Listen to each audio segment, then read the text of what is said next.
Is it conducive, or is it safe for the melanated skin? And also just to find out how far is too far, because what I've picked up on news bulletins is that it can be quite addictive, and then you never know when to stop. On the second hour of the show, though, we will be speaking to a student of vaccinology. I say student because they're just completing their masters here at Wits University. And, this is somebody who does educational content on social media spaces and offers us these explanations about viruses and strains and vaccinations and so on and so forth in a way that the layman can understand as well. And so today we've got a couple of questions for him. We're still within we're still within the season of winter in the southern hemisphere of Africa, and a lot of people are still encountering flu. Literally every week you catch something and then it puts you down for like a week or so. So I think it's only fair that we understand, what are we dealing with? Okay, what are we dealing with? What is the difference between bacterial infection and a virus infection? And also just to be reminded on the kind of health regimes that we used to do during the times of COVID. Because expect on the show, of course, all that with some African sounds every now and then, just to remind you that this is Channel Africa, where we continue to give you the African perspective. Let me quickly fill you in as well on how to get in touch with us. On social media spaces, you can catch us at Channel Africa, the numeric 1. That's where you can find us on Instagram, on X, as well as on Facebook. You can also catch us live streaming tonight on YouTube, and that's where you can be able to put the faces to the voice, right? And then lastly, make sure that you do have your SABC Plus app either on your phone, iPhone or Android, because this will help you get in touch with us at your fingertips wherever you are. DSTV, you can catch us on Audio Bouquet, channel 802, and OpenView, we are at channel 628. Otherwise, if you would like to ask a question to any of the experts I'll be speaking to today, go ahead and drop us a WhatsApp at +27634069126. I mean, it's already stuck in my head. +27634069126. Go ahead and send through your questions. It is your time to get that free consultation through Heartlines. It's going to be an interesting one. Got something to say? Are you passionate about issues that matter? Do you have a voice that deserves to be heard? Well, we've got the perfect platform for you. Call in or drop us a WhatsApp on +27634069126. And we will call you back. So you could have your say and be part of the conversation. 30 years of age. I just turned 30 on the 15th of November. So that's who I am, It's not just talk, it's your chance to air your views. Share your opinion. Engage with a community that values your perspective. Follow us on our social media. Visit our website at www.channelafrica.co.za and get ready to share your views on Channel Africa, the African perspective. Channel Africa, where every moment is an African celebration. Feel the energy. Feel the connection. Channel Africa, the African perspective.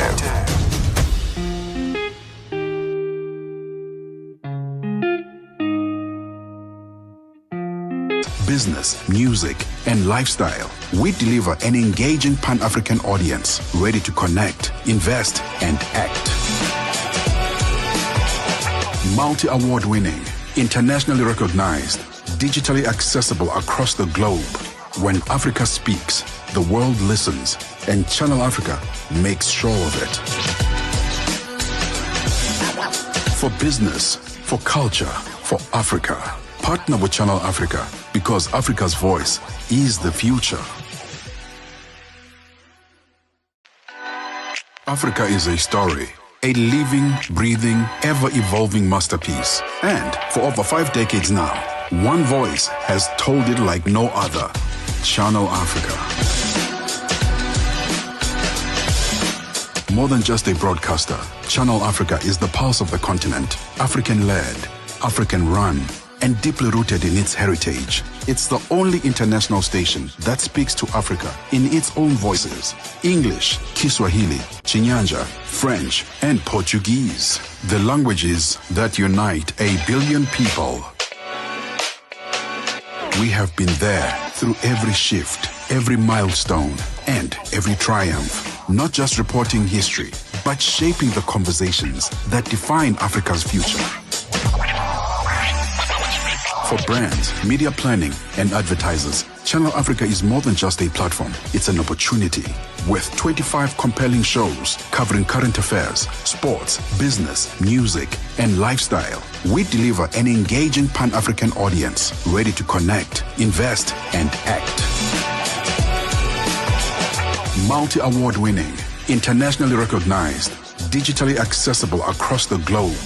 When Africa speaks, the world listens, and Channel Africa makes sure of it. For business, for culture, for Africa, partner with Channel Africa, because Africa's voice is the future. Africa is a story, a living, breathing, ever-evolving masterpiece. And for over 5 decades now, one voice has told it like no other: Channel Africa. More than just a broadcaster, Channel Africa is the pulse of the continent, African-led, African-run, and deeply rooted in its heritage. It's the only international station that speaks to Africa in its own voices: English, Kiswahili, Chinyanja, French, and Portuguese. The languages that unite 1 billion people. We have been there through every shift, every milestone, and every triumph. Not just reporting history, but shaping the conversations that define Africa's future. For brands, media planning, and advertisers, Channel Africa is more than just a platform. It's an opportunity. With 25 compelling shows covering current affairs, sports, business, music, and lifestyle, we deliver an engaging Pan-African audience ready to connect, invest, and act. Multi-award winning, internationally recognized, digitally accessible across the globe. When Africa speaks, the world listens, and Channel Africa makes sure of it. For business, for culture, for Africa, partner with Channel Africa, because Africa's voice is the future. Africa is a story, a living, breathing, ever-evolving masterpiece. And for over 5 decades now, one voice has told it like no other: Channel Africa. More than just a broadcaster, Channel Africa is the pulse of the continent, African-led, African-run, and deeply rooted in its heritage. It's the only international station that speaks to Africa in its own voices: English, Kiswahili, Chinyanja, French, and Portuguese. The languages that unite 1 billion people. We have been there through every shift, every milestone, and every triumph. Not just reporting history, but shaping the conversations that define Africa's future. For brands, media planning, and advertisers, Channel Africa is more than just a platform. It's an opportunity. With 25 compelling shows covering current affairs, sports, business, music, and lifestyle, we deliver an engaging Pan-African audience ready to connect, invest, and act.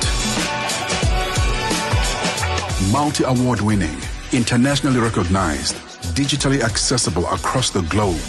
When Africa speaks, the world listens, and Channel Africa makes sure of it. For business, for culture, for Africa, partner with Channel Africa, because Africa's voice is the future. Africa is a story, a living, breathing, ever-evolving masterpiece. And for over 5 decades now, one voice has told it like no other: Channel Africa. More than just a broadcaster, Channel Africa is the pulse of the continent, African-led, African-run, and deeply rooted in its heritage. It's the only international station that speaks to Africa in its own voices: English, Kiswahili, Chinyanja, French, and Portuguese. The languages that unite 1 billion people. We have been there through every shift, every milestone, and every triumph. Not just reporting history, but shaping the conversations that define Africa's future. For brands, media planning, and advertisers, Channel Africa is more than just a platform. It's an opportunity. With 25 compelling shows covering current affairs, sports, business, music, and lifestyle, we deliver an engaging... Winning terms, one lady who's known for winning awards before she could actually release a whole body of work, okay? Literally just went on a spree of collaborating with other artists as she stepped into the industry. And today she's already an award winner, and not only that, but pioneering her space in the industry. What I mean by pioneering is when she submitted her nomination for the Grammy Awards, she specifically said to not be categorized as just an Afrobeat artist, but she also wants to be recognized as an R&B artist as well. Yes, she believes she's in the same rankings with your Beyoncés and your Sierras and so on and so forth. So, hey man, she's just reminding us all that if you believe in your craft that much, you better believe that you are that good to stand against the greats as well. Today, we celebrate her. We're proud of her. She's flying the African flag high. And did you know that she actually studied right here in Johannesburg, literally a walking distance from the studios at the University of Johannesburg? So, hey, girl, she is definitely an African citizen, and she belongs to all of us, okay? Not just one country.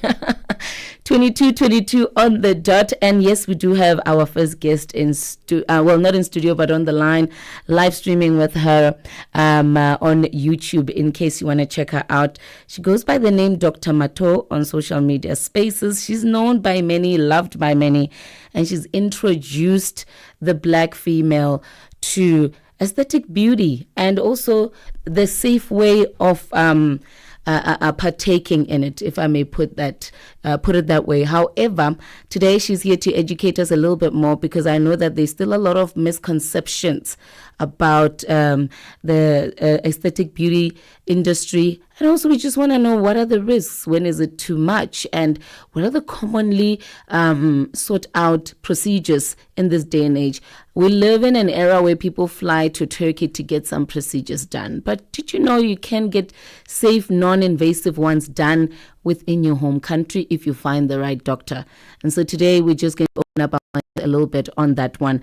Doctor, welcome to Heartlines. Hi, thank you so much for having me. And so are you fondly known as Dr. Mato, or is there a specific a name that your clients usually call you with? Dr. Mato is the name that they call me with. Okay. However, my full name is Dr. Matobela. Yes. Machekane. Mm-hmm. So Matobela is my name and Machekane is my surname. Beautiful. So in case they Google and then, they find something else. So if they really want to know who Dr. Mato is, it's in full Dr. Matobela Machekane. Mm-hmm. Yes. And doctor, before we actually get into our conversation, just so that we can recognize and realize your credentials as well, so we understand that we're speaking to somebody that they're not just shooting from their bums, they actually know what they're talking about. Quickly fill us in on your academic journey, your qualifications thus far. So basically, I did MBCHB in University of Cape Town, and then I did a diploma in aesthetics from the American Academy of Aesthetic Doctors. So that's what I did. Interesting. And I also have a diploma in HIV medicine, meaning HIV management medicine. Oh, okay.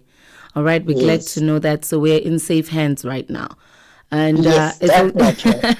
I advise our Channel Africa listener to actually grab a pen and paper. You might just want to also jot down a few things. Otherwise, don't you worry, if you missed out on anything, you'll probably catch the live right there on our YouTube page. So, Doc, what is the simplest way to actually describe aesthetics beauty? What is it? Because somebody of the generation before me, maybe a parental figure, would not even understand what I'm talking about.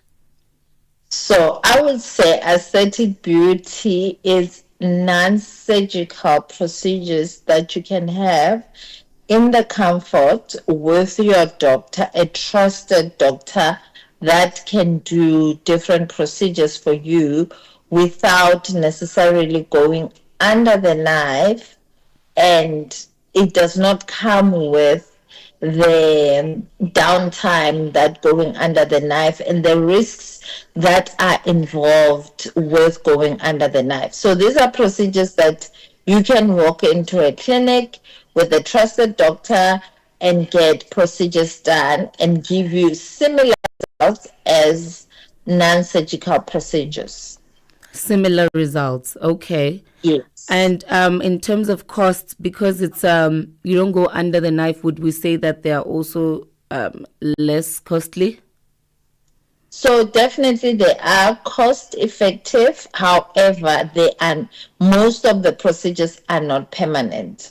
But when you look at the cost involved, you find that in the long run, you have not spent the same money that you would have spent if you had done a more permanent procedure. And also because it's not permanent, if you don't like the results that you see, you can always change your mind and you're not stuck with something that you did and you can not so much reverse it. So meaning that they are reversible after a certain time. And because they are non-surgical, they tend to have a lifespan on them and they are less costly than the other surgical procedures. Okay. And so of late, what are the common ones that you have seen individuals come in for? What are the most popular ones that people are actually now becoming aware of, and they're seeking help in that particular department?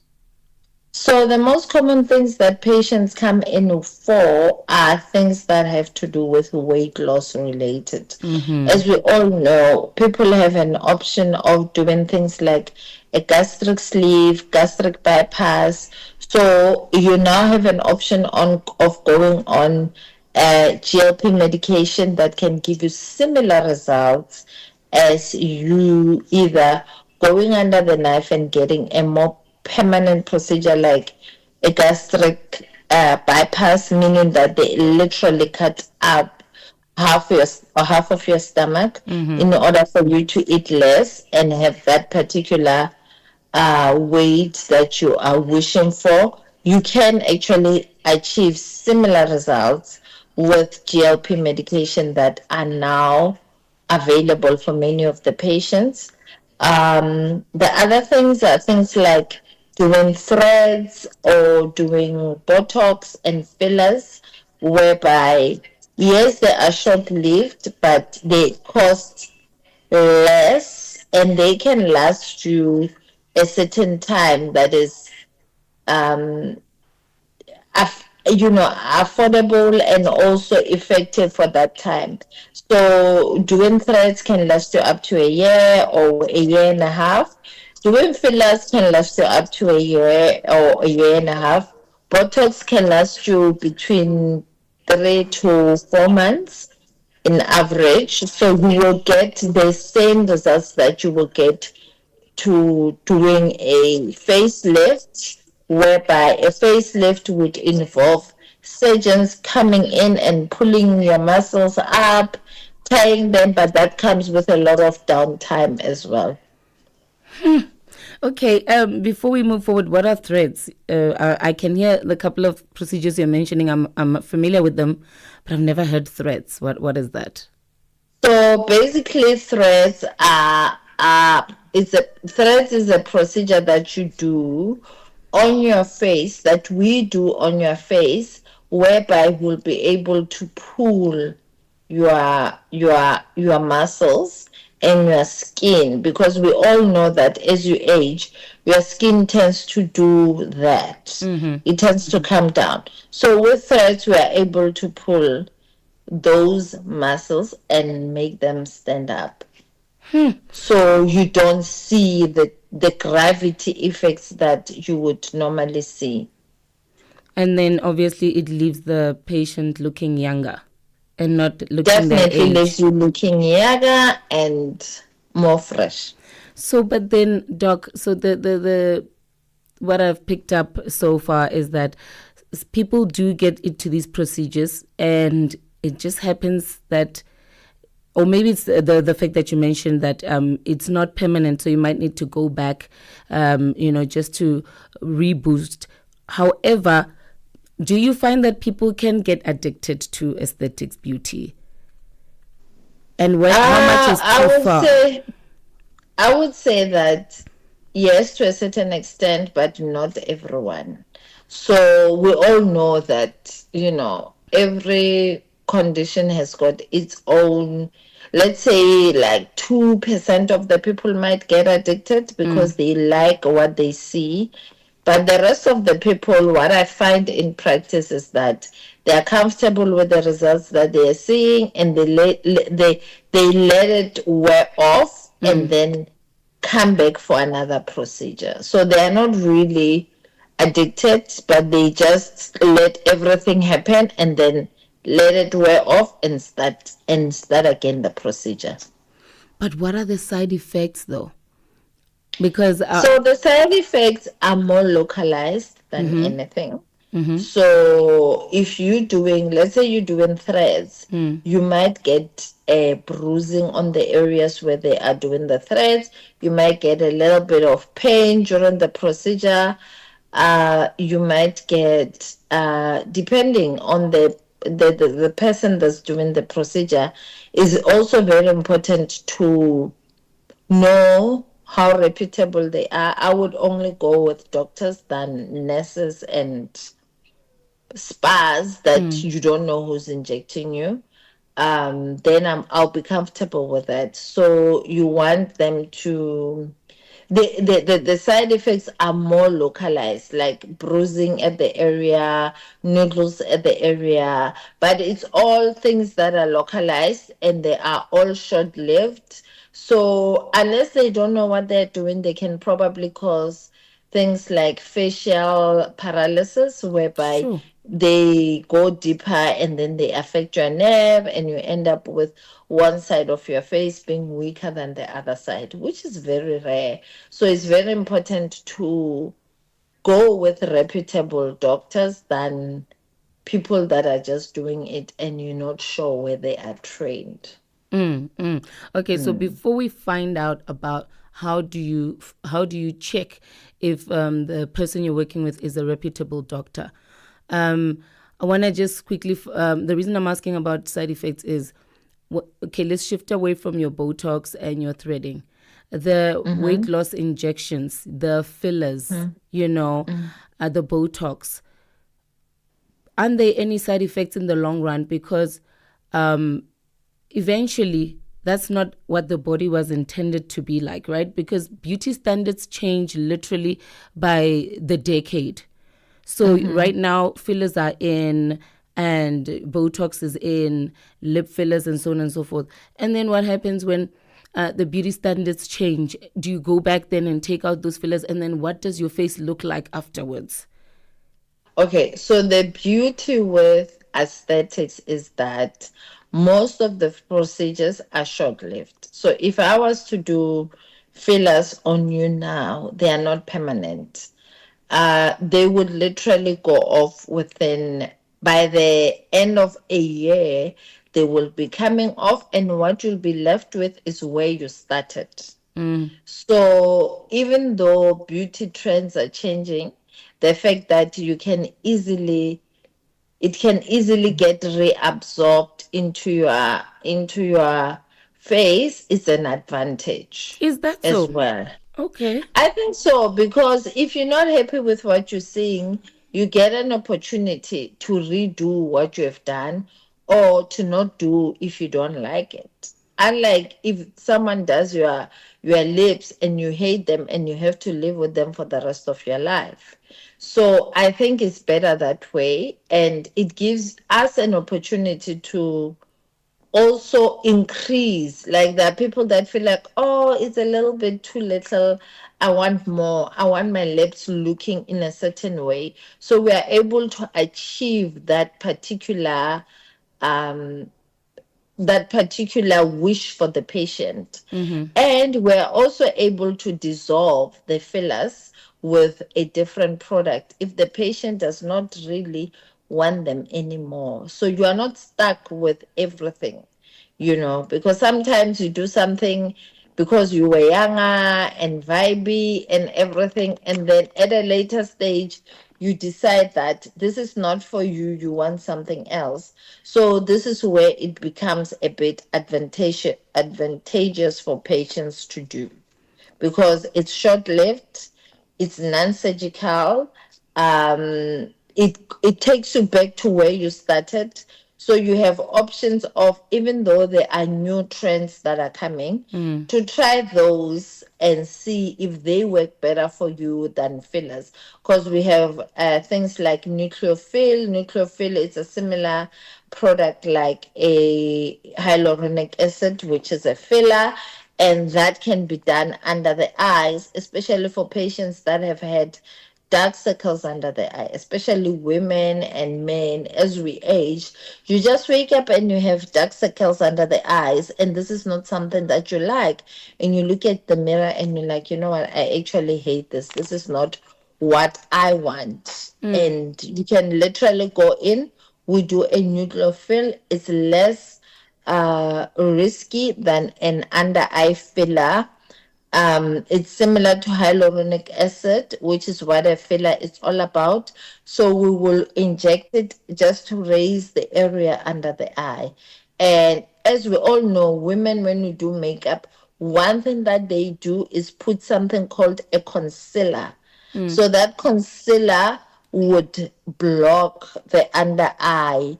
It would take away the dark circles under the eye. So when we do under eye filler or a nucleophil, it's just to fill that area under the eye and lift the skin so that you do not get those circles under the eyes.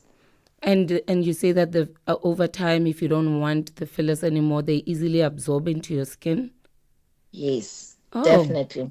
oh, So they okay. easily absorb into your skin. Or we have a product called hyaluronidase that can literally dissolve the filler if you don't want it. Let's say you went to a doctor and you feel like, this is not what you were looking for. We can actually put in a product that can literally dissolve all the fillers all over the face, and you can decide what else you want to do. Okay. Yeah. So I think what I'm trying to do here is also just destigmatize the narrative around aesthetics beauty. And one common one at the moment that I find that a lot of individuals, when they hear about it, they immediately start telling you about, I heard that it will affect your kidneys in the long run.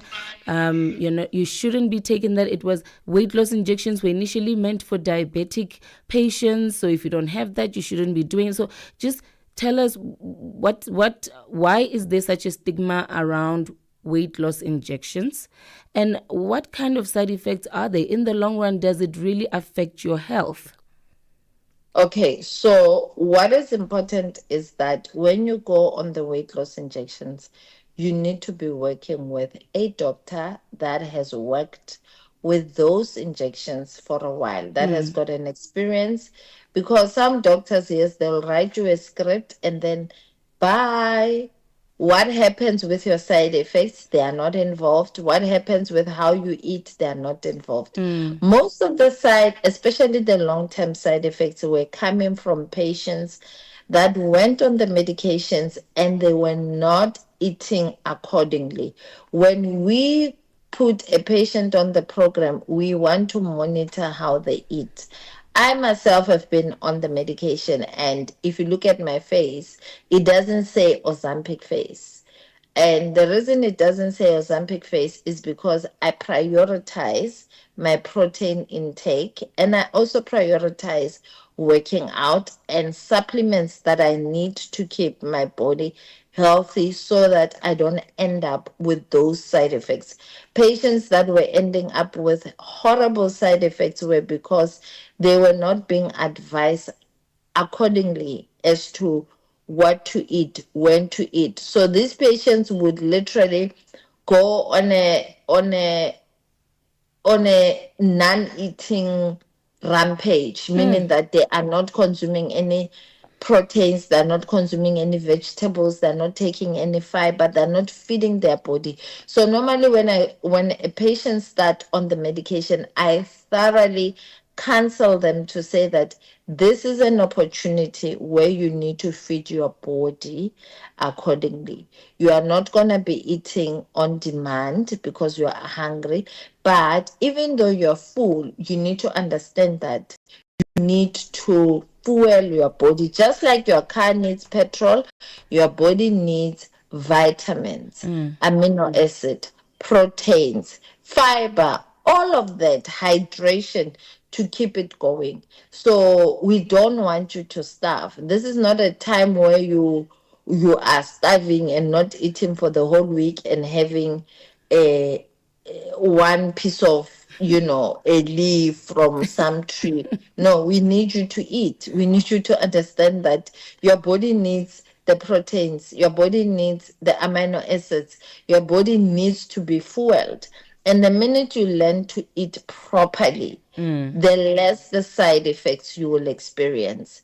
And if you don't feed your body accordingly, your own body will start eating on the proteins, on the muscle in the long run, because there is no proteins to feed it. So that's where the importance of nutrition comes in. So you really, really have to eat accordingly, eat for your height, for your weight, for your goal, for everything, so that you can see the results that you require. And yeah, that is basically that. And as far as short-term side effects would be more GIT related side effects, things like um, things like nausea, vomiting, diarrhea, constipation is real, so you need to be proactive. So what we normally do with our patients on the program is that we want to give them everything to empower them so that when they encounter side effects, they are well equipped and they're able to fight back those side effects. Yeah, so that's basically that. And I would say most of the long-term side effects have to really do with malnutrition, meaning that patients are not eating accordingly. You cannot have a leaf or have one fruit for the whole day. When you do that, you will start losing your lean muscle because your body is going to be like, okay, what do we do? There's no food.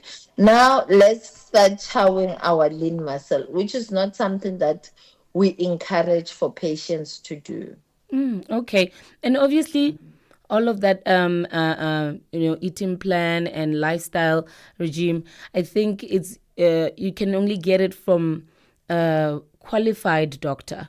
And this is why it's important for you to go to a qualified doctor and not just go to any institution where they have those procedures, but you don't know about their qualifications. So with that said, how does one then find out or check if they're working with a reputable individual who has the qualifications and they know what they're doing?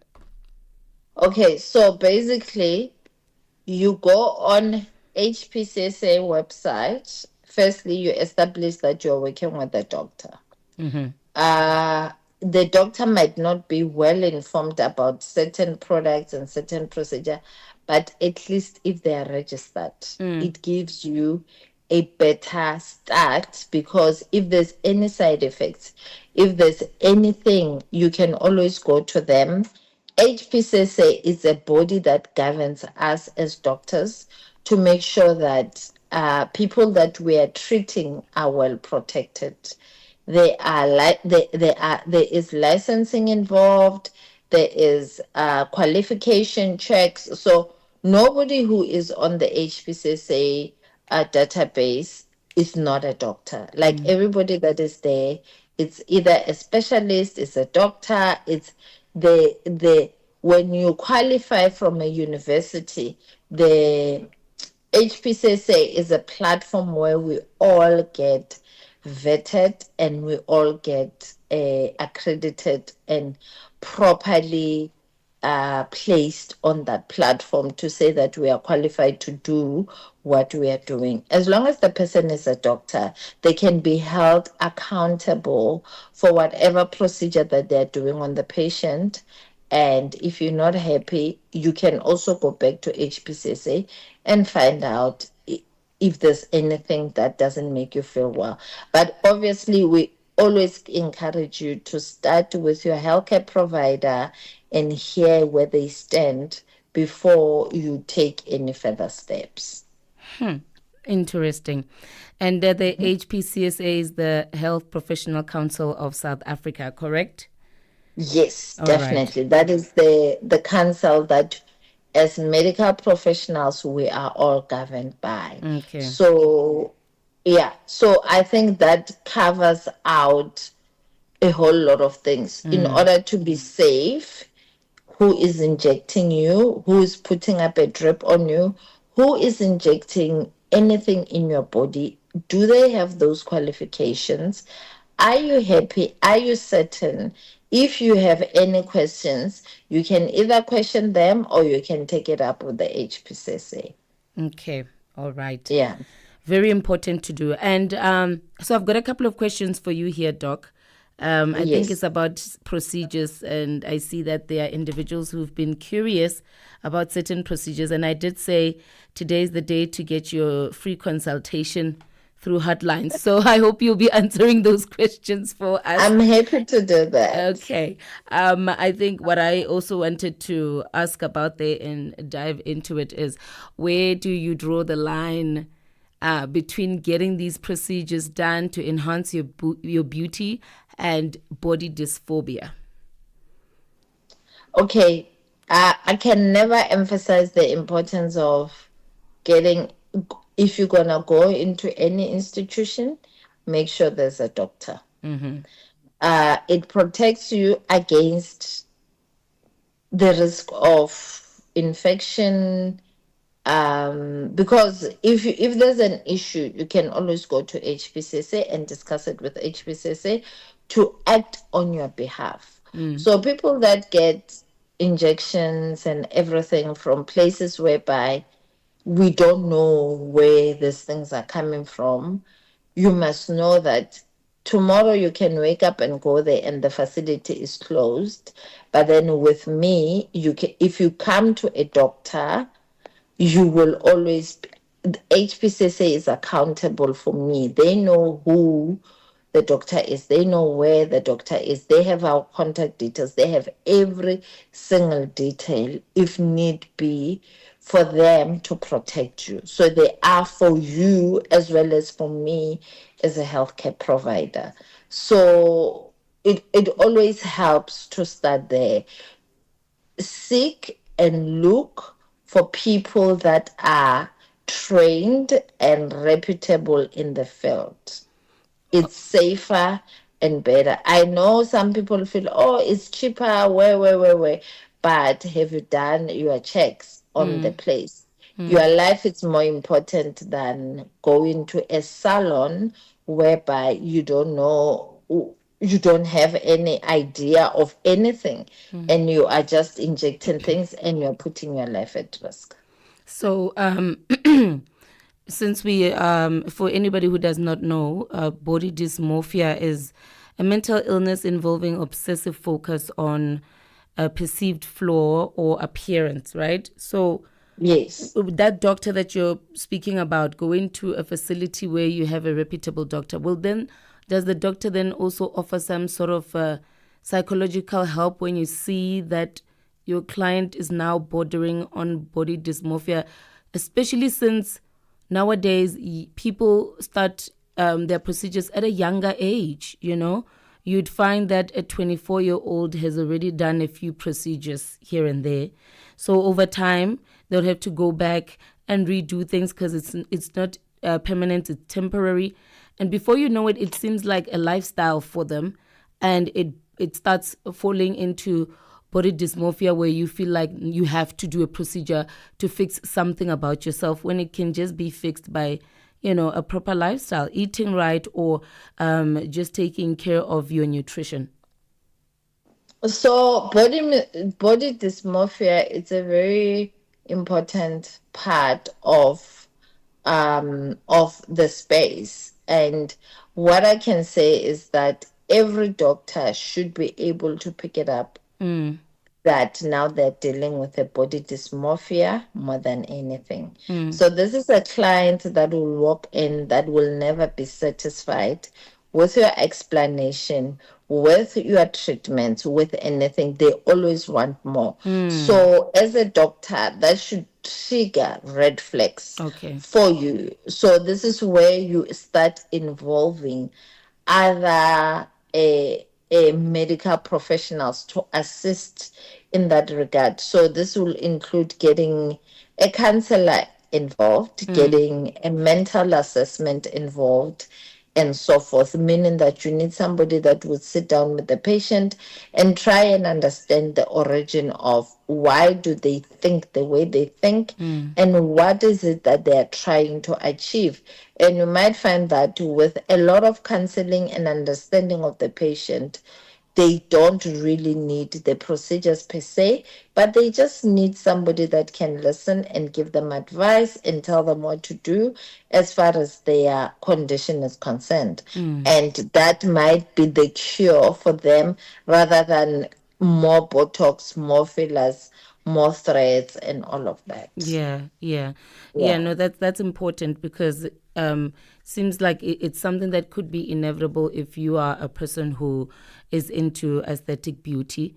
So yes, it's important to have a qualified doctor so that they pick up on these things before you could even notice that you have such a problem. So Doc, Yes. the questions I have here are from our WhatsApp line +27634069126. So because the numbers are not saved, I do not know the individuals' names. However, I think they'll just be happy that I did drop in their questions. That is perfect. Before we get into the questions, Doc, I just wanted to find out where can people find you on social media spaces, and also maybe an institution that they can pop into and find out what procedure they've been looking into doing and how it goes, number one. And number two, just quickly let us know on what underlying health issues would usually prevent an individual from partaking in any aesthetic beauty procedure. Okay. So where can you find us? We are on Instagram, we are on TikTok, and then we also have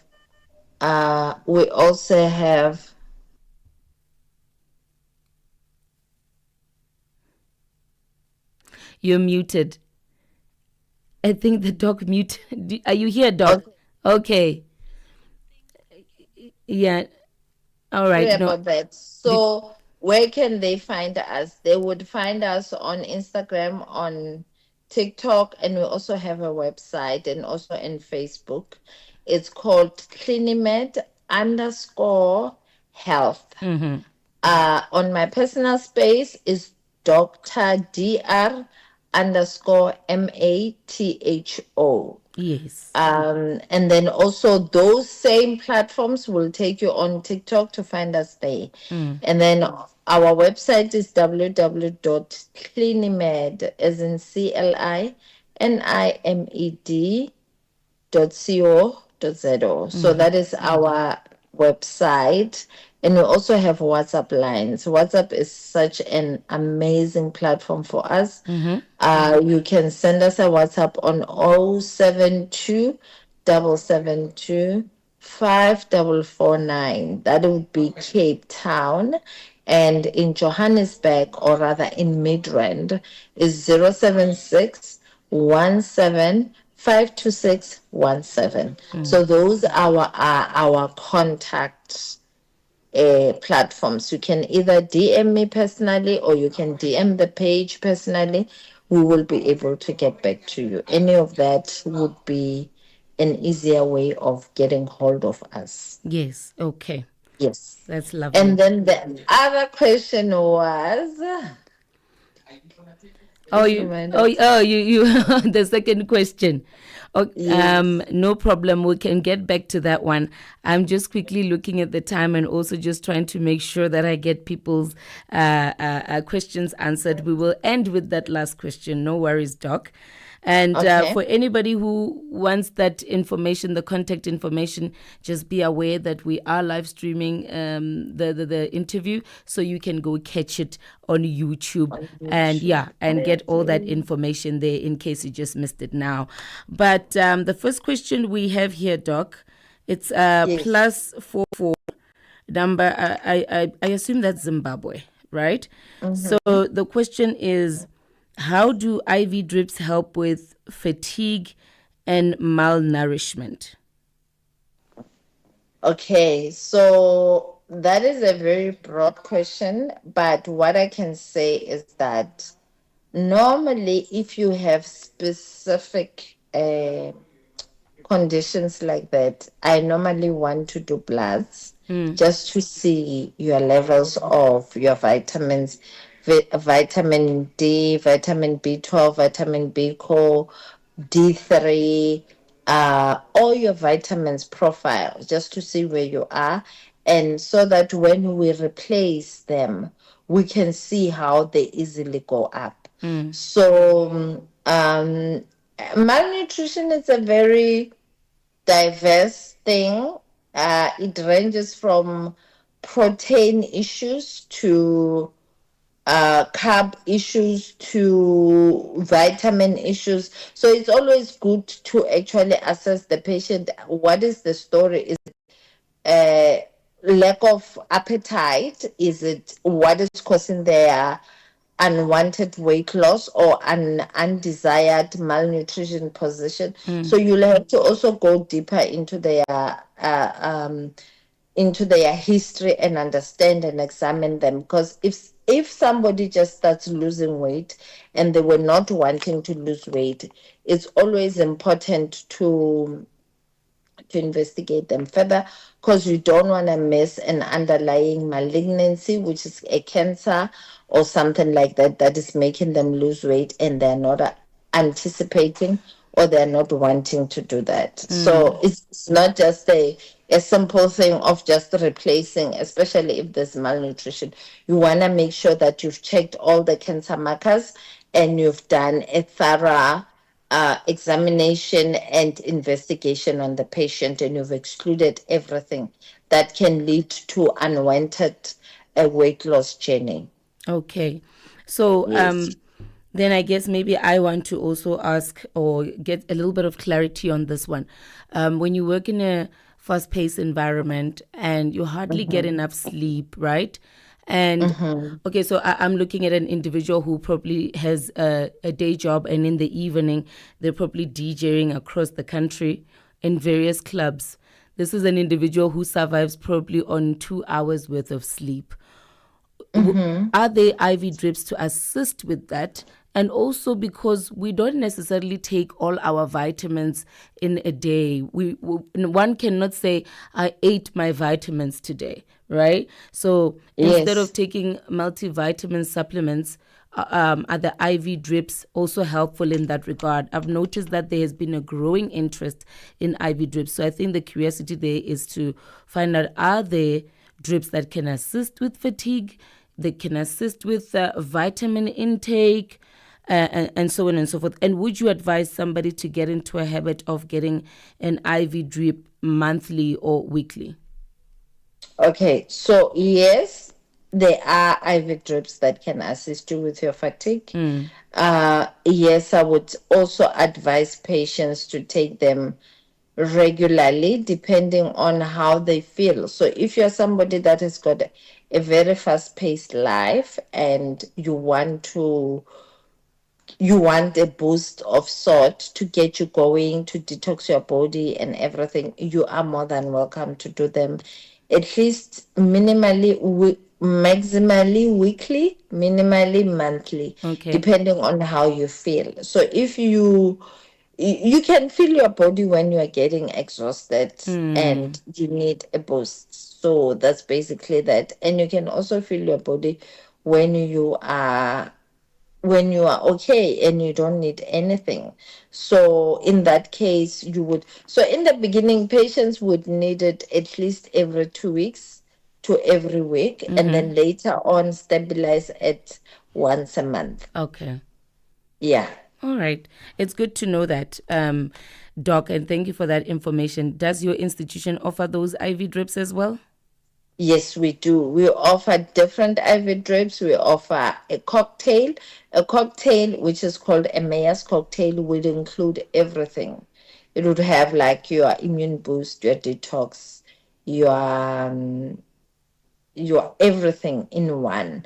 So most people that feel like, you know what, I don't want the headache of trying to say, give me an immune boost, detox my body, they just go for we call it a Mayor's cocktail. And then we also have something to brighten your skin, which is like a skin glow. We also have something for your weight loss. We also have something for your immune boost. Currently, there's a lot of bird flu going on, Yes. whereby you get a flu, you just can't kick it off for like 2 weeks. If you get an immune boost, it will help you to regain your immunity much quicker and faster, help you to recover from the flu and get you going as soon as you are hoping for. And also for people that are in business, that are traveling or that are having a lot of gigs, they can have like a jet fuel. A jet fuel is an IV that we give you just to give you a punch, just to get you going and put you back on your feet. So Okay. those are the different types of IV drips that we can do. We also have a pregnancy drip. We have a fertility drip. We have a hangover drip. So we have different types of drips that What? we offer. Seems like the list is endless, but yeah, one Yeah. should definitely look it up and see what could serve them best. I do have some more Yes. questions though, Doc, but I think because of the kind of content you offer on your social media spaces, maybe one can visit your social media platforms and these questions could be answered. Like, for example, one is asking about vaginal tightening, what is fat freezing, and how is it different from laser lipo. I think for time purposes, maybe I should advise that one should visit your social media platforms because you do give some information there and educate us a little bit. I'm fine with that. Okay. As long as the clients are happy. Absolutely. But I cannot let you go without answering this particular question. The underlying illnesses that could probably prohibit you from getting any aesthetic procedure done on you. Okay, so one of the most important ones is if you come in and you need to do fillers and you have fever blisters, we cannot touch you. We need to get those fever blisters done, gone. You can't get any injectable on your face. You can't get Botox. You can't get fillers. You can't get threads. You can't get anything. In the sense that blisters are just an indication that your immune system is compromised. So we don't want to compromise it even further with foreign objects in your body. When it comes to things like, it's always better to do these things when you are in a better immune state system. So the more healthier you are, the better it is to attempt anything aesthetically related. When it comes to weight loss injections, I would say if you are pregnant, if you're breastfeeding, and if you have any history of thyroid cancer, you cannot be on the medication. So you have to wait for yourself to give birth, finish breastfeeding, then you can go on the medication. If you've had a history of thyroid cancer, it is contraindicated, unfortunately, because there's been studies that are showing that it can trigger your medullary cancer and it can come back, and we don't want to do that. Sure. Okay. Yeah. And Okay. again, then this ties back to the importance of working with a credible practitioner. Medical doctor. Yeah. Yes, definitely. Okay. Because we need to go through the history, examine you, do blood tests, and then take it from there. Okay. Thank you so much for educating us there, Doc. I Thank feel you. like there's a whole lot more we can still get from you, but again, I do advise that one can visit her social media platforms. On Instagram, I know that I check out at clinimed_health. And Yes. your social media handle, your personal social media handles, it's at Dr. Dr_Matho, which is Matho. Yes, definitely. All right. Thank you so much for making time to speak to us today. And Thank also, you. with understanding, I think it brings us some little bit of light and not always just painted in a dark shadow or place a dark shadow on it, but the information is liberating and an individual knows what they're getting into before they even get there. Yeah. Definitely. Yeah. Thank you so much. And Thank you. we'll be touching base with you soon. Thank you. Thank you so much, baby. It was really nice being on your show. I really enjoyed it. Thank you to everybody that contributed to the show. Yes. Thank you so much. All right, then. Well, there you have Thank it. you. We got the opportunity to speak to Dr. Matho. She is a people's person, I just love the fact that you can contact her on social media in her DMs, and she does respond. So that's what I love. Try her in case you're curious about anything else. 7 minutes past 11 Central African time. We've just landed into the second hour of the show. And you know what? I always say, let's make sure that we land in it properly. So although we overlapped into it, I still prefer us to land in with an African sound before we jump into our next guest on Heartlines. My name is Nolo Matlaila, and yes, this is Heartlines on Channel Africa, where we continue to give you the African perspective. This Mandela Month, Channel Africa invites you to walk in the footsteps of a giant. From the prison yard of Robben Island to the halls of the United Nations, Nelson Mandela's legacy reminds us that service, compassion, and justice are the building blocks of real freedom. En cette journée Mandela, que nos actions fassent écho à son héritage. Alionyesha dunia ya kwamba sauti moja yaweza kuhamasisha mataifa. Mandela ensinou-nos que a liberdade não é dada, mas sim conquistada através da coragem e sacrifício. Join us as we reflect, remember, and reignite the spirit of Madiba across the continent. This is more than a day. It's a call to action. Channel Africa, the African perspective. Heartlines.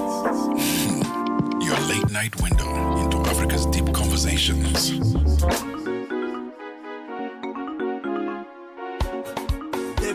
And that voice is Channel Africa. It keeps you in motion, speaking, singing, questioning, rising. Wake up with Rise and Shine 6 till 9. Peter and Asanda as they bring you breaking news, sharp analysis, and the voices that shape the day. At mid-morning, we get on the move with Palisa and Benjamin, digging into the African lifestyle, people, and the things that make Africa smile. 12 till 1, Africa Update with Lulu Kabu, getting in-depth, powerful stories, and the perspective you won't hear anywhere else. The Upside, 1 till 4, live and real with Tebogo Likweleni and Nompumelelo Ngubeni. Tame Ngubeni talks money, Africa in business, 4 till 5 p.m. 5 till 6, we put on a little bit more color. Vue d'Afrique with Joel Moteba. We go to East and Central Africa and find Darubinia Africa with I Am Shakif. Madapiri gives us some life. Zochi Tika, 7 till 8 p.m. Maria Mokumalo comes in 8 till 9. We get some useful knowledge. Kalodiscopia. 9 till 10, we take a look in Africa and beyond. Africa World Hour with Sipiso Makwetla. And we close it up with some love. The Heartlines with Shailen Dikumana, 10 till 12 p.m. on Channel Africa. Across borders, across time zones. On air, online. This is Channel Africa. Africa has a voice, and that voice is Channel Africa. It keeps you in motion, speaking, singing, questioning, rising. Wake up with Rise and Shine, 6 till 9. Peter and Asanda, as they bring you breaking news, sharp analysis, and the voices that shape the day. At mid-morning, we get on the move with Palisa and Benjamin, digging into the African lifestyle, people, and the things that make Africa smile. 12 till 1, Africa Update with Lulu Kabu, getting in-depth, powerful stories, and the perspective you won't hear anywhere else. The Upside, 1 till 4, live and real, with Tebogo Likweleni and Nompumelelo Ngubeni. Tame Ngubeni talks money, Africa in business, 4 till 5 p.m.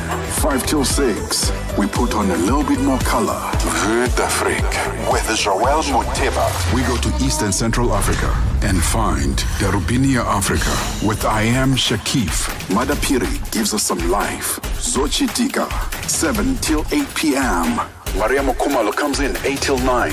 We get some useful knowledge. Kalodiscopia. 9 till 10, we take a look in Africa and beyond. Africa World Hour with Sipiso Makwetla. And we close it up with some love. The Heartlines with Shailen Dikumana, 10 till 12 p.m. on Channel Africa. Across borders, across time zones. On air, online. This is Channel Africa. Africa has a voice, and that voice is Channel Africa. It keeps you in motion, speaking, singing, questioning, rising. Wake up with Rise and Shine, 6 till 9. Peter and Asanda, as they bring you breaking news, sharp analysis, and the voices that shape the day. At mid-morning, we get on the move with Palisa and Benjamin, digging into the African lifestyle, people, and the things that make Africa smile. 12 till 1, Africa Update with Lulu Kabu, getting in-depth, powerful stories, and the perspective you won't hear anywhere else. The Upside, 1 till 4, live and real, with Tebogo Likweleni and Nompumelelo Ngubeni. Tame Ngubeni talks money, Africa in business, 4 till 5 p.m. 5 till 6, we put on a little bit more color. Vue d'Afrique with Joel Moteba. We go to East and Central Africa and find Darubinia Africa with I Am Shakif. Madapiri gives us some life. Zochi Tika, 7 till 8 p.m. Maria Mokumalo comes in 8 till 9. We get some useful knowledge. Kalodiscopia. 9 till 10, we take a look in Africa and beyond. Africa World Hour with Sipiso Makwetla. And we close it up with some love. The Heartlines with Shailen Dikumana, 10 till audience, ready to connect, invest, and act. Multi-award winning, internationally recognized, digitally accessible across the globe. When Africa speaks, the world listens, and Channel Africa makes sure of it. For business, for culture, for Africa, partner with Channel Africa, because Africa's voice is the future. Africa is a story, a living, breathing, ever-evolving masterpiece. And for over 5 decades now, one voice has told it like no other. Channel Africa.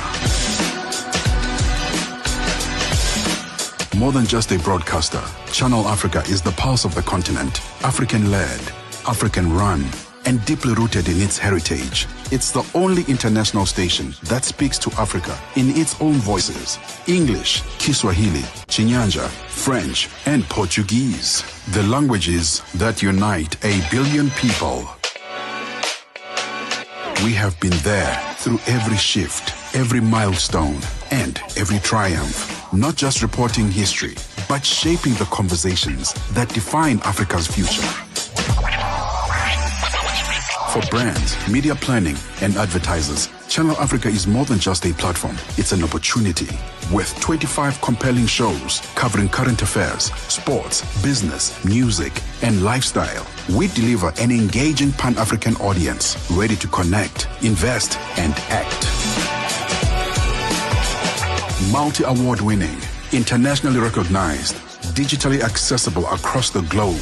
When Africa speaks, the world listens, and Channel Africa makes sure of it. For business, for culture, for Africa, partner with Channel Africa, because Africa's voice is the future. Africa is a story, a living, breathing, ever-evolving masterpiece. And for over 5 decades now, one voice has told it like no other. Channel Africa. More than just a broadcaster, Channel Africa is the pulse of the continent, African-led, African-run, and deeply rooted in its heritage. It's the only international station that speaks to Africa in its own voices: English, Kiswahili, Chinyanja, French, and Portuguese. The languages that unite 1 billion people. We have been there through every shift, every milestone, and every triumph. Not just reporting history, but shaping the conversations that define Africa's future. For brands, media planning, and advertisers, Channel Africa is more than just a platform. It's an opportunity. With 25 compelling shows covering current affairs, sports, business, music, and lifestyle, we deliver an engaging Pan-African audience ready to connect, invest, and act. Platinum's on and off girlfriend, I don't know, for like 6 years now, right? She goes by the name Zuchu. And that song there is called Tanzania.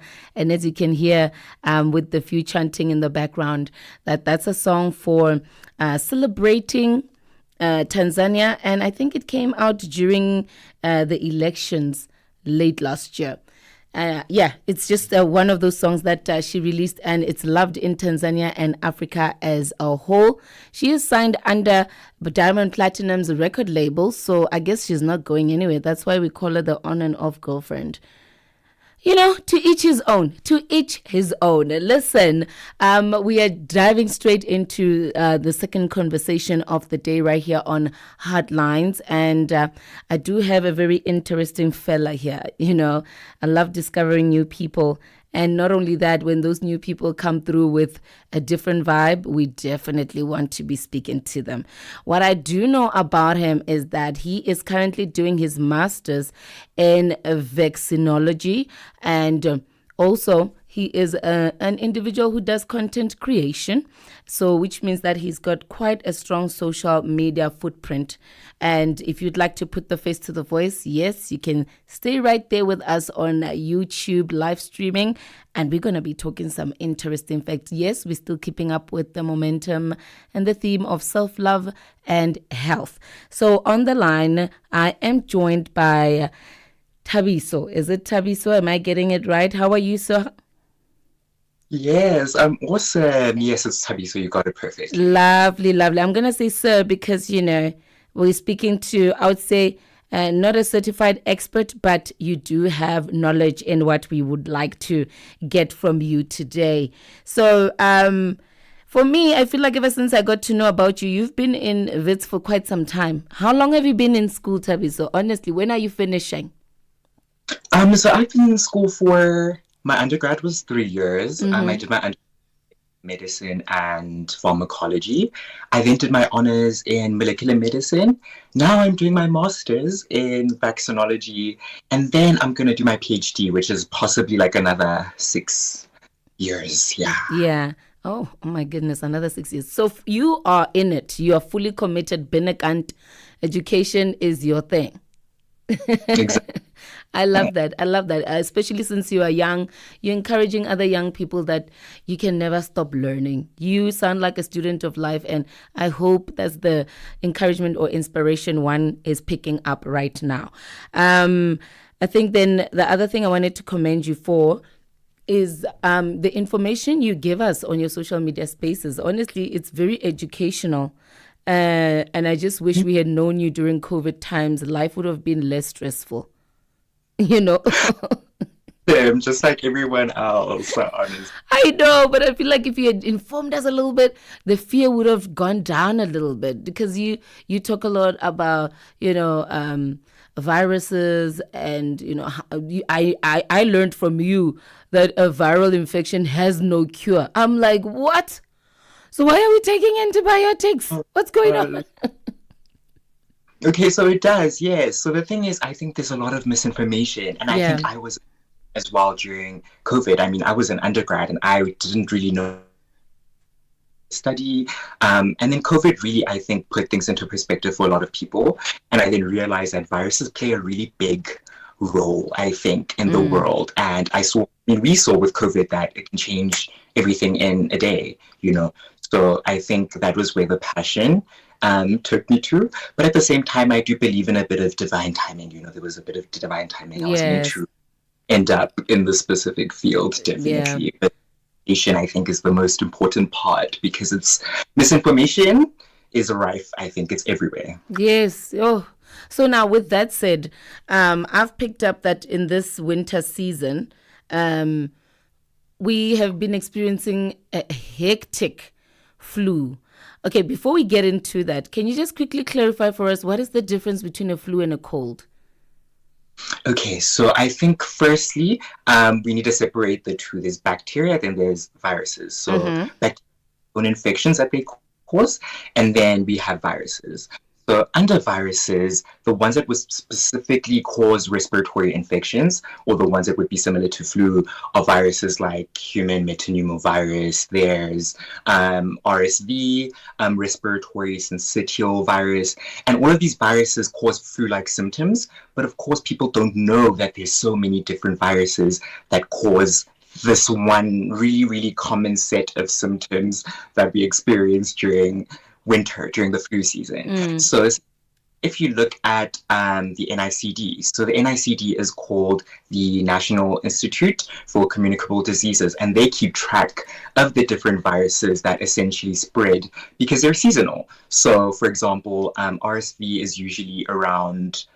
season is around February. So essentially there's different seasonalities to viruses. One comes in, another one goes away, another one comes in. Of course, South Africans and people around the world just go, it's flu. So I think that's the biggest difference. What virus is causing it, and that influences whether or not we can actually say you have flu or if you have a cold. Sure. So now, okay, I want you to then make me understand when you are not feeling well and you're experiencing symptoms and you cannot really put a finger on it, on whether what do you have. When you speak to your manager, I can't come into work today because I have what would you say? I have a flu, cold. We usually say flu. So influenza is usually the most common. I think that's what people think of, the influenza virus. The influenza be flu. A cold would be something different. But of course, if you're talking to your employer, you want to make sure that he knows what you are talking about. So you're not going to say, I have influenza virus H1N and no, I'm sure you want to just take leave. So for your employer, definitely say, I just have flu. Okay. All right. I get you.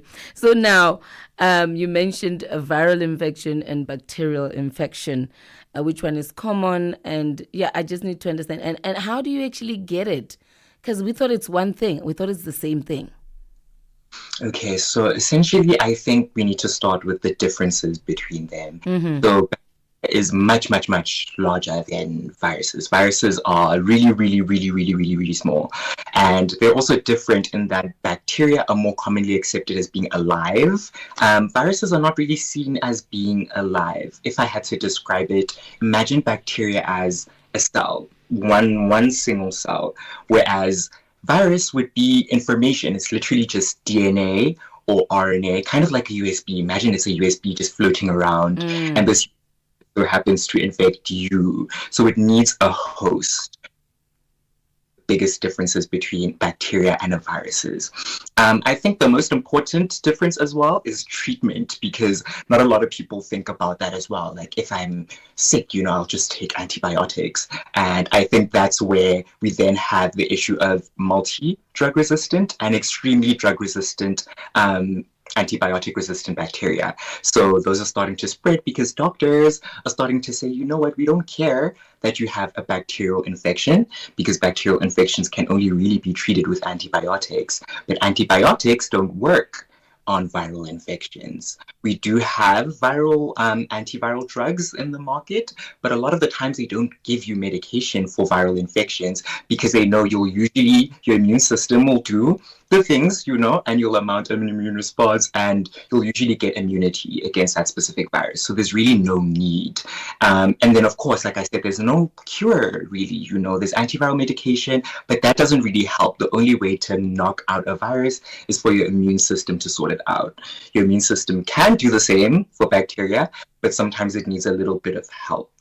That is very frustrating to hear that when you've got a viral infection, you just have to, work it out, like just go through it, go through the motions, and it will eventually leave your system, because you're watching a child really suffering, and you go to a doctor to consult, and the doctor tells you, oh no, it's a viral infection. I'm like, so what are you going to give us? Oh no, just go get your over-the-counter medication and it will just leave the system. What if it takes 2-3 months to leave the system? I mean, some viruses are forever, there's herpes virus, which is forever. There's chickenpox. People don't know, but chickenpox actually can lay dormant in your nerves, and it can show up as shingles when you reach 70. So I think people don't understand that with viruses, the treatment is different, yes, but prevention is more important when it comes to viruses. So that's why I decided to then venture into vaccines, because vaccines are one of the only ways that we can really actually stop someone from getting a viral infection, by actually saying, you know what, let's train your immune system beforehand with a really, really weak or dead version of whatever virus this is, so that when your body sees it immediately, it can then go, we're sorted, we're good. And then you chicken pox, and then get shingles later on in life, which can actually cause something called PHN, which leaves a really, really painful rash and chronic pain for months, sometimes years. So I think, honestly, prevention is more important than cure. So when it comes to children and viruses, I think that's why I'm such a big advocate for vaccines in children, and also maternal vaccines for pregnant women, because it prevents a whole lot of that. I mean, viruses like measles can literally make people go deaf. They can cause disabilities. I mean, with poliomyelitis, another virus that's been almost eradicated, it can literally destroy your nerves, and you then have children who can't walk for the rest of their lives. So I think prevention is better than cure. But because we're now in the age where people don't see the harm that viruses can do, because you get vaccines, when you're born, and there's a whole EPI schedule. It's called the Extended Program on Immunization. But children get vaccinated essentially by the South African government. So people you don't have to think about it as you go about your everyday, that, oh my God, I don't have measles, I don't have polio. And I think that's what then breeds the anti-vaxxer community that then says, we don't need these things. They don't necessarily see the impact and the reduction in how many lives are saved by vaccines. Yeah. And talking about vaccines, on the show that was before this one, Africa World Hour, they were actually speaking about how there has been a backlog or a deficiency in vaccines for children, right? So what kind of a threat does that pose on these young ones? Because we know we got immunized, we were vaccinated. So now if there's a backlog and the child continues to grow and never gets a certain vaccination for a certain disease, do they stand a risk of catching it in their adulthood? Definitely, yes. That's a very, very big issue. So it's not only an issue at the level of the child who doesn't have protection against a specific virus and can get it later on in life. For example, tetanus. Tetanus is a bacteria that is everywhere. I mean, you can also get vaccines for bacteria, but the specific bacteria can cause something called lockjaw, where essentially you become paralyzed. It can start at the mouth and spread down. But this is in the South African EPI, so people don't have to worry about it.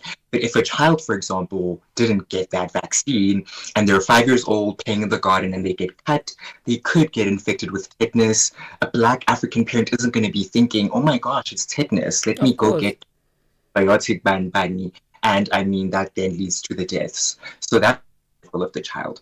But then there's also the national level, where there has to be a certain percentage, what we essentially call it vaccine coverage, which is essentially the percentage of the population that has to be vaccinated to protect everyone against a specific virus or bacteria. So essentially, if someone isn't vaccinated, you're also affecting everyone else around you, you know? So that one child is going to go to creche, infect maybe 5 other children. I mean, if you look at measles a single case can infect around 15 other people.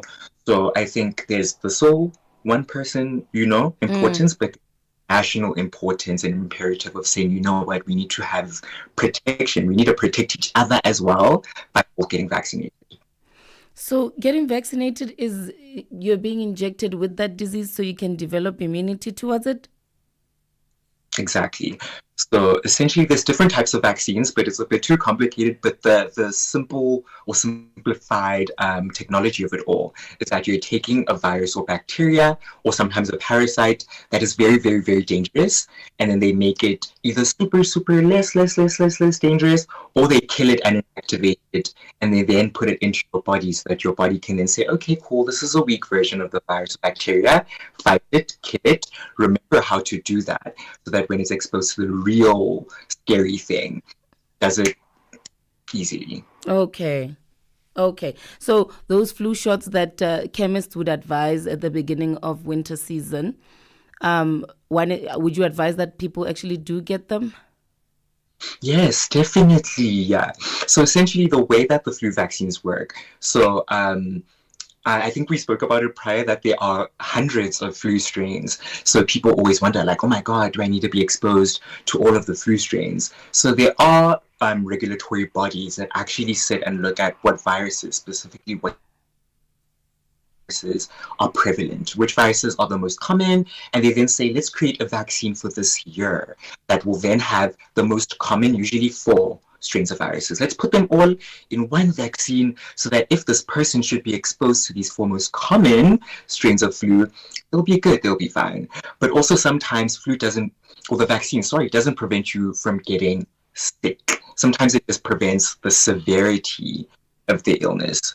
So I think that's also the part where some people get confused. I mean, it's not a one-size-fits-all for everyone. We're all different. We all have different immune systems. So someone might get the flu shot and still maybe get a little cough, but it won't be as bad as if they didn't get the vaccine. Someone else might not need it at all and might be fine. They might be asymptomatic, where they don't even develop symptoms. But yes, I would recommend that you get the flu vaccine so that you can be protected against the most common strains. But then again, there is RSV, there's still human metapneumovirus that still circulates. So, I mean, you might still want to check if you can get those vaccines too, but those can be quite expensive. So I would say just get your flu vaccine, and that should prevent you from most of the flu strains.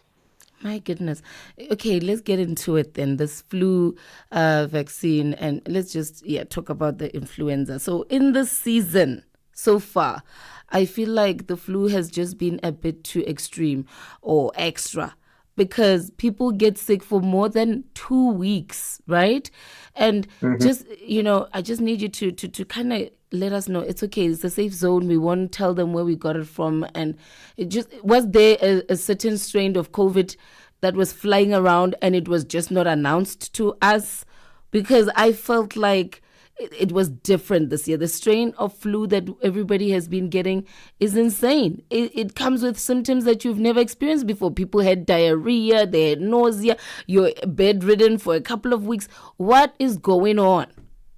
Funny enough, those are the symptoms of flu, So I think people think it's usually something very, very different, but it's not COVID. You can definitely know that right now we don't have COVID circulating. Okay, thank you for verifying that, because I was like, they know something, they just don't want to tell us.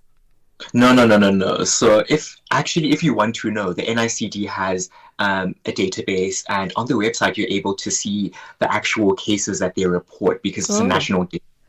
So it shows you literally graphs there that maybe in Gauteng there've been 6 cases of this virus, and you can then tell, okay, cool, this is the actual concrete information. But people don't check that. People go, oh my God, COVID, it's another one. So these are naturally circulating viruses. They happen every single year. It's just that our immunity, of course, changes. And sadly, with flu, it mutates like crazy. You essentially can only develop immunity by being continuously either exposed to the virus or continuously getting the vaccine, because immunity can also wane over time, which is why sometimes people might need a booster. Sometimes they might say you need to get 3 shots of a vaccine before you do get complete immunity against a specific virus. So it's individual factors, but no, it's not COVID. Talking about immunity, a colleague of mine, I'm going to name drop him. I told him I'm so going to tell them you asked this question. Spisa Klope asked that, so he heard that there's about over 200 strains of flu. And the question then is, would one have to get all those 200 strains of flu to eventually develop immunity to all of them? So remember, when we say strains, it doesn't mean that they're all present right now.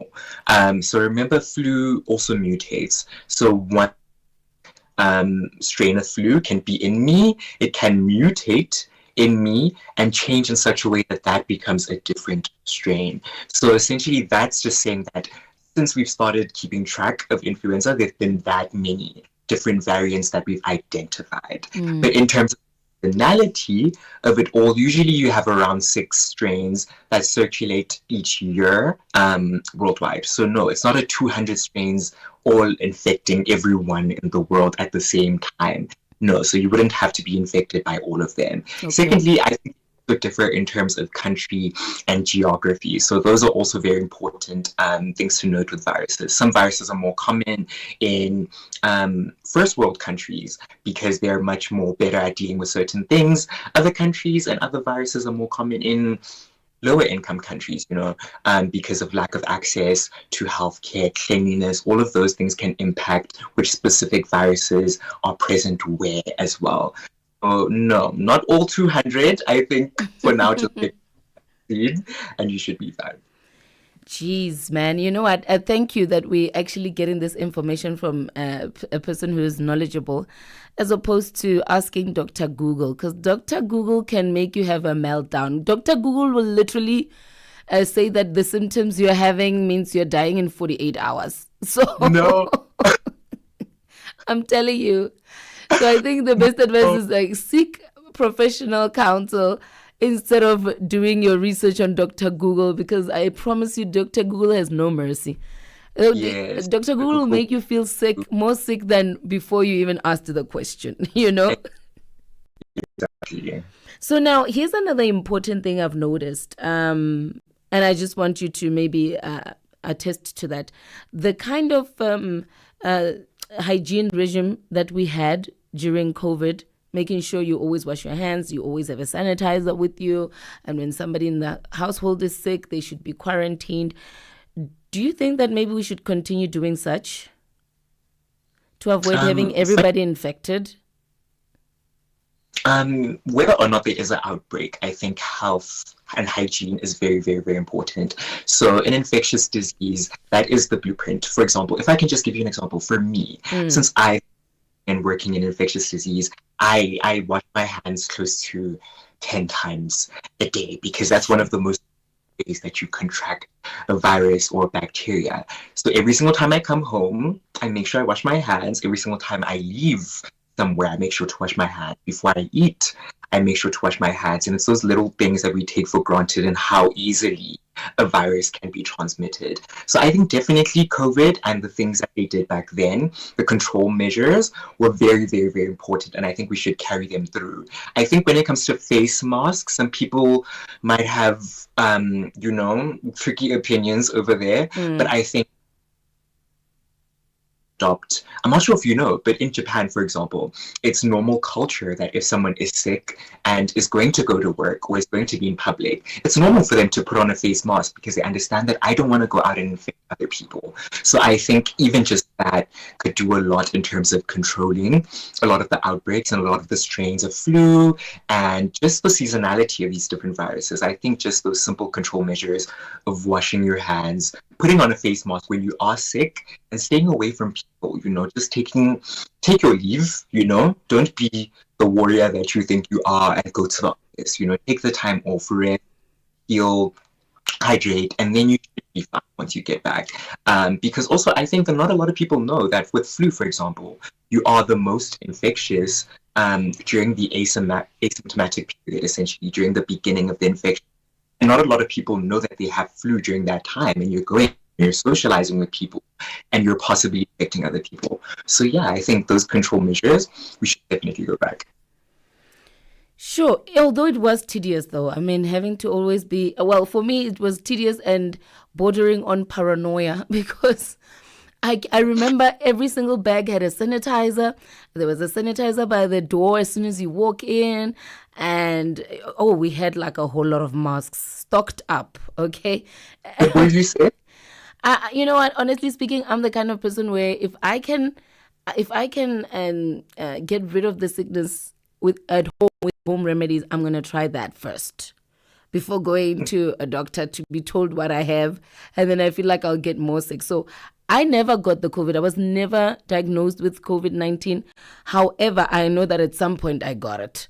I just used the home remedies that everybody was using at the time.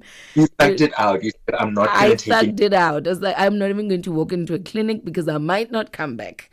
So I just stuck it out at home. But now, yes, I think it's important, and maybe it should be reiterated by the health department that during the flu season, remember to continue practicing the same type of health regime. Have your sanitizers. Wash your hands as often. 10 times is a lot, Tabi. So by the way, 10 times. How dry are your hands? No, sorry. Like when you hear these stories like I do every day and you learn about it every day, it truly does become such a big part of your life. So I think I always want to be sure. So amongst your peers, don't you look a little bit OCD? Like you have some obsessive compulsive disorder? Family. Just a little bit. I heard somewhere where you said, my biggest fear... I'm not laughing at you. It's hilarious because that's the line of work you're in. And you said my biggest fear is dying from a virus that I've contracted when I've been studying it this whole time. Isn't that scary to work with these? So many scientists have died by viruses that they were studying. People that have studied rabies have ended up getting rabies, getting bit by the dog, or maybe just a bit of the virus that is being grown in the lab gets you and you haven't gotten the vaccine, you don't know about it, it's too late. Now your life's work is gone. So which means you gear up in a whole lot of PPE. Like, give us an idea of what you put on, those personal protective equipment. Okay, so for me, I don't personally work directly with viral culture. So I did last year, but now that I'm doing my master's, it's shifted a little bit. Okay. But lab, there was essentially, so you would be working in a fume hood. So this fume hood has air circulation. So there's different kinds of securities and types of fume hoods, but usually same layout as that. It has an airflow. It basically directs airflow up into ventilation pipes that can filter out all of these viruses or pathogens. So it depends on the different kind of lab that you're in and the viruses that they work with. So for me, my lab worked mostly with HIV research. So they didn't really have to worry about, HIV getting into the air and infecting people. So the PPE there was more focused on just making sure that you have your arms covered, maybe a good 2 layers of gloves, in the fume hood, you just make sure that you're clean, and you actually put on your lab coat, usually with a covering, just to make sure that if it splatters also anywhere, that you're usually good. But that's with viral culture. And usually also they do recommend that if you're working around the virus, that you get the vaccine, which is why healthcare workers as well usually get a lot of vaccines as well, because they just want to make sure that the people that are working in the lab with the viruses, as well as the healthcare workers, like the nurses, the doctors, are also protected, so that we don't become super spreaders and spread it to everyone. I've got so many questions I still want to ask you, because, everything related to health matters, the human anatomy, biology, is something that I'm always very intrigued about. But I think for now, let me say, if one would like to know more about the line of work you are in, or the line of the studies that you are in, it's best they catch you on your social media platforms, right? You will continue giving us what the people are asking for. Of course. And okay, so before you tell us your social media handles, quickly let us know, what does NICD stand for again? NICD is the National Institute for Communicable Diseases. Okay, and that's where we can actually find out what disease is currently rife in our country, and how many cases are within the town or province you're in. Exactly. Thank you. I am so going to make sure that I have that close to me all the time. So where are what are your social media handles, Tabi? So just so people can also hear you talk about a complex illness, and the way you break it down and explain it for the layman to understand it, because that's what I pick up from you. Like, I'd rather come to your page than go to Dr. Google. Science simplified, Yes, science simplified. That's the best way to put it. So what are your social media handles? So if you want to see some more science, you can follow me on my socials, or Tabiwabi. You can find me on Instagram, Tabiwabi with double I's, Instagram, TikTok, everything. All right. So I hope you don't mind. I am definitely going to have you on my speed dial as well. Okay. I don't mind. Yeah, but also, good luck with your studies. Continue doing the great work. And, when you do achieve, you won't be celebrating alone. We will also be celebrating you. Exactly. And I will see you in person. Yeah, of course. Thank you so much for making time for us, Tabiso. Thank you so much. Enjoy your night. You too. Thank you. All right. Well, quite interesting. We always learn a thing or two. I believe there's 13 minutes left to top of the hour, and we still need to get in touch with Morris just to find out what's going to be happening on his show today. But right now, though, let's get back to some African sounds.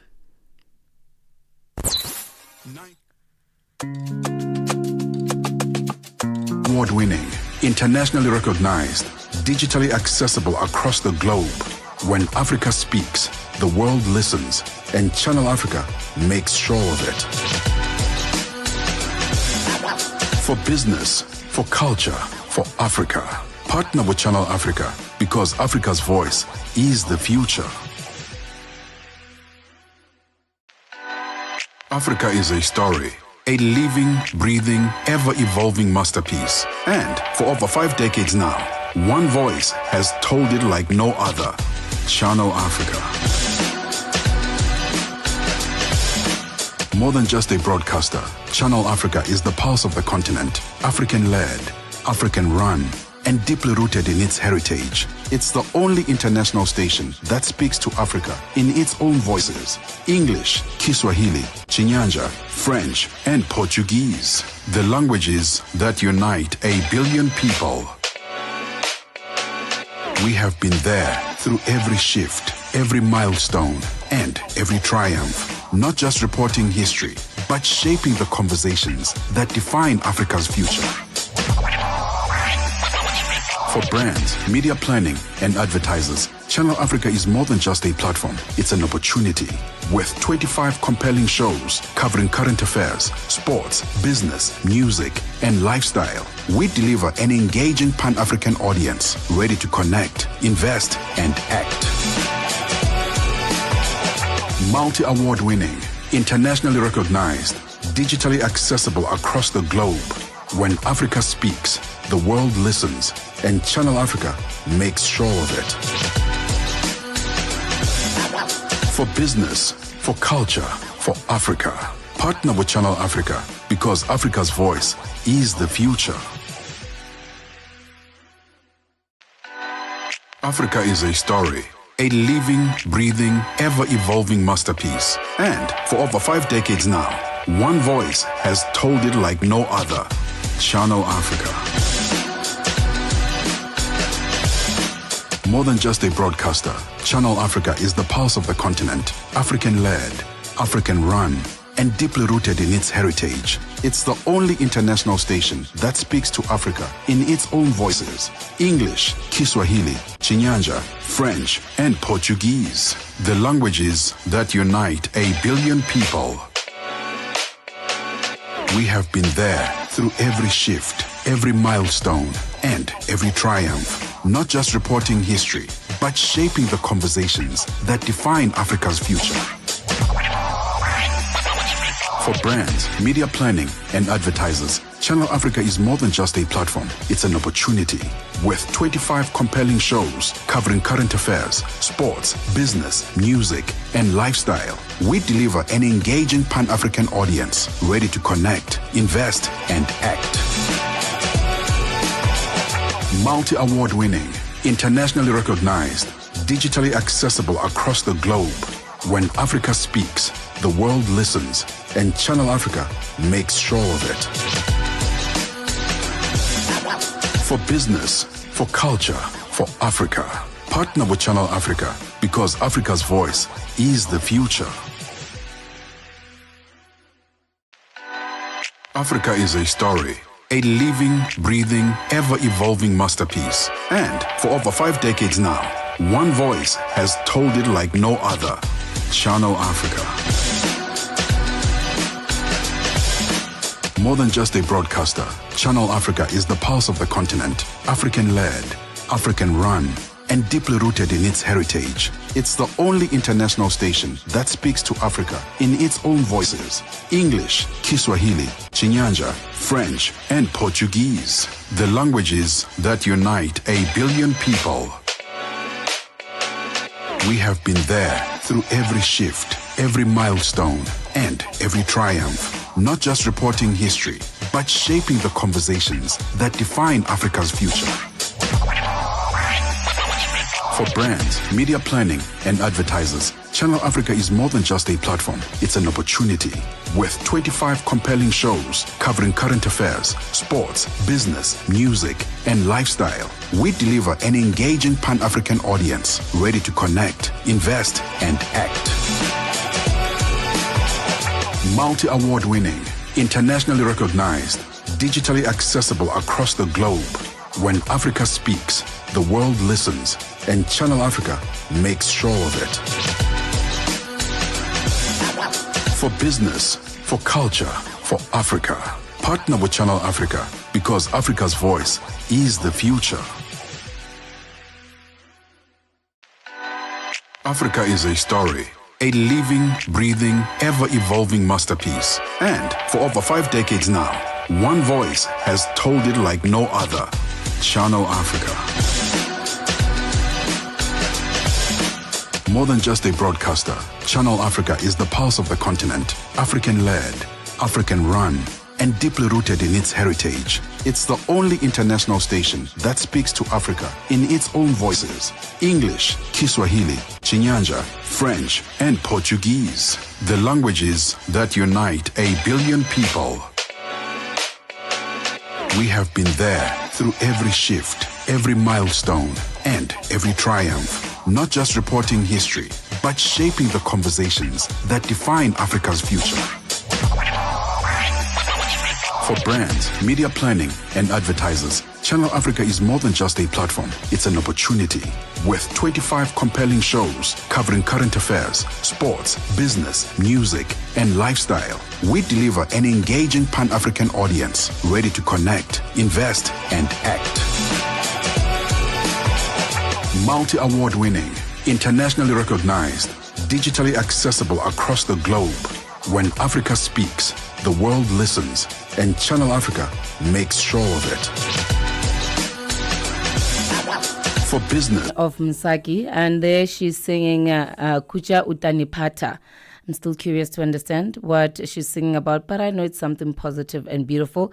Before that, we played you Show Me Off by Asa. You know what? African sounds just have a way of tugging at your heartstrings. If you're not singing along, you're definitely dancing along. That's exactly what I am doing in studio. But right now, though, I have to love and leave you. But don't you worry, Morris Touch will be with you soon. I'm sure he's busy preparing some great sounds for you there and kickstarting your morning, right? As we hit top of the hour Central African time, 12 a.m., starting a brand new day. And I just wanted to just remind you on maybe the kind of information that you missed out on or conversations that we had. But don't worry, you didn't miss out on it completely. You can catch the interviews on our live streaming on YouTube. So we spoke to Dr. Mato about aesthetics beauty. When are you taking it too far? When does it border on body dysmorphia? And also we learned about a couple of procedures that are available, the non-invasive procedures if you want to enhance your look younger, lose weight, you name it. It's a lot. Just look up aesthetic procedures and see which one is best fitting for you. But remember, the most important thing that she kept on reiterating is the fact that you need to find a professional to do these things for you and not just a backdoor or overnight type of institution. We also spoke to Tabiso, who is currently doing his master's in vaccinology in the University of Witwatersrand here in Johannesburg. And yeah, he educated us a little bit there on the importance of vaccine, the difference between a flu and a cold, the difference between a bacteria and a virus. Important information that will also help you when you are looking to self-diagnose, which is not advisable, of course. Go ask a practitioner who is qualified to do so. I think today we've also learned about the NICD, right? The National Infection for Communicable Diseases. If you want to know about any diseases that are currently in the air and to avoid infection, maybe you should check out the NICD, and that's where you can find out what's currently taking place, all right? And I think that will be helpful as well. Listen, this is me signing out, and I say tomorrow we touch base around the same time as well, 10 p.m. to 12 a.m.